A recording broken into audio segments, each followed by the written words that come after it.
नमस्कार, मैं कविता उपाध्याय भारत टीवी के खास शो धर्म ज्योति में सभी का स्वागत करती हूं। आज हमारे साथ हैं महामंडलेश्वर श्री 1008 आचार्य श्री अनुभूतानंद गिरी जी महाराज। आज हम इनसे जानेंगे कि जो अधिक मास है या मल मास है वो क्या है और उसके क्या महत्व है। जी महाराज जी। वसुदेव सुतम देवम कंस चाणूरमर्दनम देवकी परमानंदम श्री कृष्णम वंदे जगद्गुरुम। आज आपके चैनल के माध्यम से ये बात बड़ी प्रसन्नता से बताते हुए मुझे अपनी संस्कृति का एक गौरव भी हो रहा है। यह पूरा महीना भगवान कृष्ण को समर्पित है और पुरुषोत्तम मास भी इसको बोलते हैं जी। पुरुषाणाम उत्तमः पुरुषोत्तमः, जो पुरुषों में उत्तम है और जो उत्तम गति को प्राप्त हुए हैं या जो उत्तम कार्य किए गए हैं जिनके द्वारा, वो सब उत्तम पुरुषों में गिनती आती है, इसलिए ये पुरुषोत्तम मास भी है।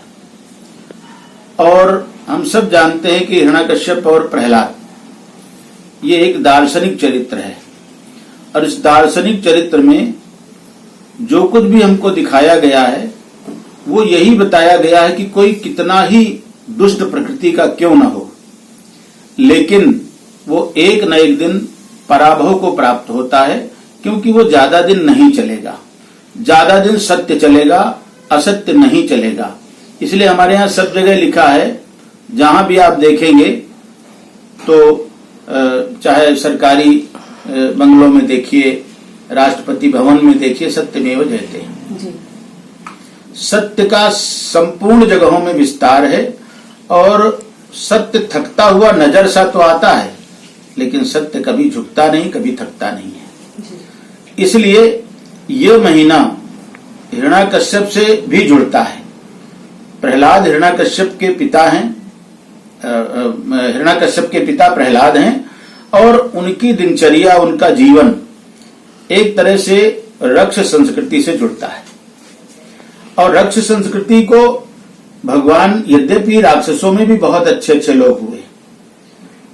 प्रहलाद के पिता विरोचन की परंपरा में भगवान बलि, आदिक वामन वगैरह उस समय हुए।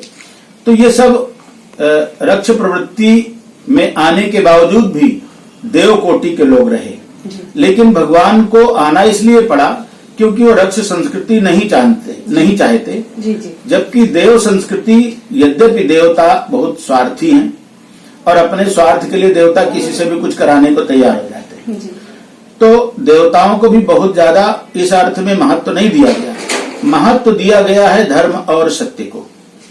तो प्रहलाद यद्यपि बहुत अच्छे भक्त हैं भगवान के, हिरण्यकश्यप को भगवान नहीं चाहते कि वो इस अपनी रक्ष संस्कृति को बढ़ावा दें, इसलिए प्रहलाद को भगवान भेज करके उस रक्ष संस्कृति को विदा करते हैं। जी महाराज जी। उसके बाद उनकी जो परंपरा है बहुत अच्छी चली प्रहलाद जी की। और उसके बाद जो वामन भगवान जिनकी परंपरा में आए हैं, बलि राजा हो गए एक तरह से स्वर्ग के, और देवता लोगों को स्वर्ग से हटा दिया गया। तो भगवान ने उस व्यवस्था को बनाए रखने के लिए कि रक्ष संस्कृति हावी ना हो, इसलिए उनको वामन का अवतार लेना पड़ा, छोटा बनना पड़ा। छोटा बन करके भी बड़ा काम किया जा सकता है, ये उसका महत्व है। तो भगवान ने छोटा बन करके, वामन बन करके, बलि चूंकि बहुत चरित्रवान व्यक्ति है, अच्छा उदार व्यक्ति है और रक्ष संस्कृति में पैदा हुआ है, इसलिए रक्ष संस्कृति को बढ़ावा न मिले, इसलिए भगवान को छोटा बन करके भी बड़ा काम करने के लिए बलि के यहाँ मांगने जाना पड़ा। तो ये पुरुषोत्तम मास का एक प्रतिफल है। तो हम सबको ये बात देखनी चाहिए कि आदमी जितना मर्जी कमजोर हो, लेकिन उसे भयभीत नहीं होना चाहिए। दूसरी बात, अपने जीवन को इतना अच्छा बनाने का प्रयास करना चाहिए कि भगवान की परंपरा को देख करके, अपनी संस्कृति के आधार पर, अपने ऋषि और परंपरा को देखते हुए हम अपनी विरासत को बचाए रखें। यही हमारे पुरुषोत्तम मास का विशेष फल है। दूसरी बात, इसमें शुभ कर्म करना, अच्छे काम करना, लोगों की मदद करना, जो दीनहीन जन हैं उनकी सेवा में विशेष रूप से भाग लेना, ये इस महीने का विशेष प्रतिफल है। जी महाराज जी, इस आपने इसकी महत्व बताए, आप इसके बारे में बताएं कि इस मास में क्या ऐसा खास करें और क्या चीजें नहीं करनी चाहिए, क्या चीजें वर्जित हैं, उसके बारे में थोड़ा सा दर्शकों को बताइए। वैसे तो मैं मान के चलता हूँ जी कि जो हमेशा वर्जित है वो हमेशा वर्जित है, किसी मंथ विशेष में वर्जित नहीं है जी। और जो करने लायक है वो हर महीने करने लायक है, हर साल करने लायक है, हर दिन करने लायक है, उसको रोकना नहीं चाहिए कभी। तो जैसे सत्य बोलना, अच्छे काम करना, लोगों की मदद करना और अपने मन में किसी के प्रति ईर्ष्या नहीं रखना, द्वेष नहीं रखना, कपट नहीं रखना। दूसरी बात, जिस देश में हम रहते हैं, जिस राष्ट्र में हम रहते हैं, जिस परिवार में हम रहते हैं, जिस समाज में हम रहते हैं, उसकी तरक्की के लिए उसके साथ अच्छा व्यवहार करके उसके मन को हम जीतें, अपने राष्ट्र के प्रति हमेशा सजग रहें। ये जो जातिहीनता, धर्महीनता और ये जो पलायनवादी भाव है, ये कभी भी नहीं होना चाहिए, किसी भी क्षण नहीं होना चाहिए, क्योंकि उससे लोगों में गलत मानसिकता उत्पन्न होती है और फिर वो मानसिकता जब पनप जाती है तो आगे चल करके उसके लिए वो खतरा बन जाती है। तो हम सबके जीवन में एक ही बात इस अधिक मास के माध्यम से, पुरुषोत्तम मास के माध्यम से, मलमास के माध्यम से ये विचार करना चाहिए कि भगवान कृष्ण को जो समर्पित महीना है, इसका मतलब क्या है? भगवान ने कहा स्वधर्मे निधनम श्रेया, अपने धर्म में मर जाओ अच्छा है, लेकिन पर धर्मो भयावह, दूसरे का धर्म का मतलब हिंदू मुस्लिम सिख ईसाई नहीं है। दूसरे का धर्म का मतलब हमारी वाणी का सत्य, तप और जप, यही हमारा धर्म है। तो मन से किसी को बुरा नहीं सोचना, वाणी से किसी को बुरा नहीं बोलना और कर्म से किसी के लिए बुरा नहीं करना। मनस्येकम वचस्येकम कर्मणि एकम महात्मना, और मनस्य अन्यत वचस्य अन्यत कर्मणि अन्यत दुरात्मना। तो अच्छे व्यक्ति के और बुरे व्यक्ति की पहचान ये है कि वो जो मन में सोचता है वही वाणी से बोलता है और वही कर्म से करता है। ये अच्छे व्यक्ति की पहचान है, देव पुरुष की पहचान है। और दुष्ट की पहचान है जो मन में कुछ और सोचेगा, वाणी से कुछ और बोलेगा, कर्म से कुछ और करेगा। ये दुष्ट आदमी की पहचान है। इसलिए दुष्ट और अच्छे व्यक्ति की पहचान करने के लिए केवल यही वाक्य बहुत ज्यादा जरूरी है कि आप समझ लें उसको कि मन से क्या सोच रहा है, वाणी में क्या बोल रहा है, कर्म से क्या करेगा।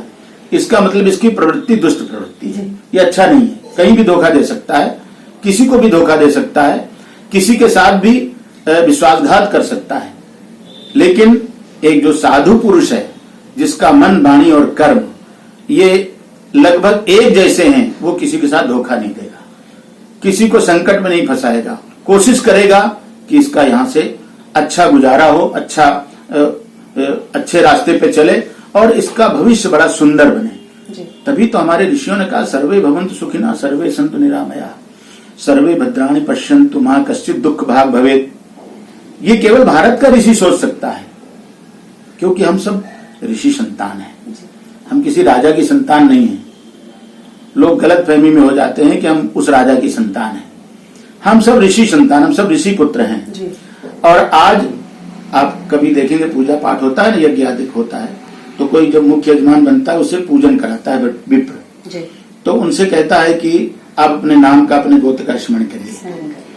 तो वो किसी न किसी ऋषि से वो गोत्र जुड़ा हुआ है। माने ये मान लेना चाहिए कि हम उस ऋषि की परंपरा की संतान हैं। तो फिर हमको उसी तरह से जीवन जीना जैसे उन्होंने जिया, और आज तक उनका नाम अमर है और आज तक हम उनके अभी श्राद्ध होके गुजरे। देखिए हम उनको सबको स्मरण करते हैं। कुछ लोग हैं जो माता पिता या अपने बुजुर्गों तक सीमित रह जाते हैं, लेकिन हमारे यहाँ परंपरा है कि जाने और अनजाने में भी जो हमारे अपने हैं उनके लिए हम अमावस्या को यज्ञ करते हैं और उस यज्ञ में सबका स्मरण करते हैं।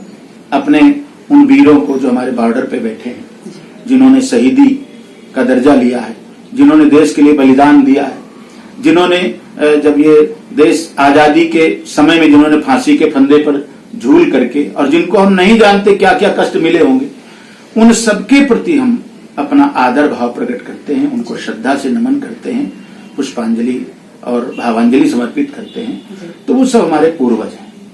तो इस तरह से सबके सम्मान को देखते हुए इस महीने को उसी तरह उपयोग में लाना चाहिए, जिससे हमारे बड़ों का सम्मान बढ़े, हमें अपनी संस्कृति का बोध हो, और अपनी संस्कृति से संपन्न हम भारत को बनाएं, राष्ट्र को बनाएं, और जन जन में उसके लिए हम ये चाहें कि सब में ये भावना जगे।